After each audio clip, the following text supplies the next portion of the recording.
Karibia kini mendidih. 4.000 marinir Amerika Serikat bergerak dengan langkah perang. 3 kapal perusak mengoyak samudra dan sebuah kapal selam nuklir menyelinap di kedalaman gelap. Dari Gedung Putih, Donald Trump menyalakan api lebih besar lagi, $50 juta untuk kepala Nicolas Maduro. Today, the Department of Justice and State Department are announcing a historic $50 million reward for information leading to the arrest of Nicolas Maduro. Tapi bukannya tunduk, Caracas justru membalas dengan pemandangan yang membuat dunia merinding. Jutaan milisi sipil dimobilisasi, drone buatan Iran berputar di langit, dan rudal hipersonik Rusia dipamerkan tepat di halaman belakang Amerika. Venezuela ingin berkata, kami siap mati, tapi tidak akan menyerah. Dan disinilah dunia terbelah dua. Washington mengklaim ini operasi melawan narkoba. Namun kenyataannya, semua tanda mengarah pada sesuatu yang jauh lebih besar. Apakah ini awal dari perang dingin baru di benua Amerika atau justru pemicu perang terbuka yang bisa mengguncang dunia? Ikuti sampai akhir karena jawabannya bisa jadi lebih berbahaya daripada yang pernah Anda bayangkan.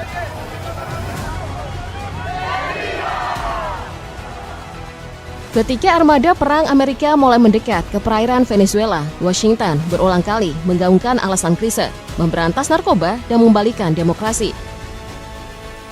Namun ucapan Elliot Abrams, utusan khusus Trump untuk Venezuela, pernah membuka tabir sebenarnya.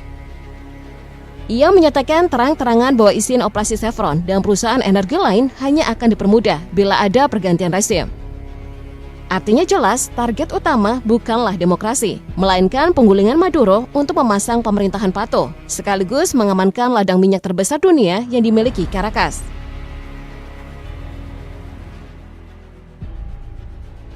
Sejarah panjang intervensi Amerika di Amerika Latin memperlihatkan pola yang berulang. Dari kudeta Guatemala 1954, penggulingan Allende di Chili 1973, hingga invasi Panama 1989, semua dibungkus jargon indah tentang demokrasi. Padahal intinya tetap sama, menguasai sumber daya dan menjaga supremasi geopolitik. Kini Venezuela kembali diberi label ancaman regional bukan karena narkotika, melainkan karena berani melawan dominasi Washington, menggandeng Rusia, China, serta Iran, dan menolak menyerahkan minyaknya. Dengan demikian, pengerahan kapal perang Amerika Serikat ke Karibia hanyalah episode terbaru dari campur tangan lama.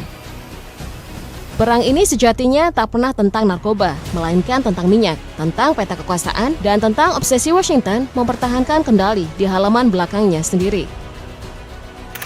Tahun 2025 menandai fakta mengejutkan. Meski dicekik embargo, dijatuhi sanksi, Venezuela masih berdiri di peringkat ke-50 militer dunia versi Global Firepower. Bagi Washington, posisi ini adalah alarm bahaya. Caracas bukan sekedar negara yang terisolasi, tapi benteng yang tetap menyimpan kuku tajam di Amerika Latin. Total kekuatan militernya mencapai 337.000 personel, terdiri dari 109.000 pasukan aktif, 8.000 cadangan, dan 220.000 paramiliter. Tapi kartu truf terbesar ada di luar angkasa resmi itu, 4,5 juta milisi sipil yang diklaim Maduro siap diaktifkan kapan saja. Mereka dilatih khusus untuk perang asimetris, menjelma jadi lautan manusia bersenjata yang bisa mengubah setiap jalan, setiap bukit, dan setiap kota menjadi kuburan pasukan asing.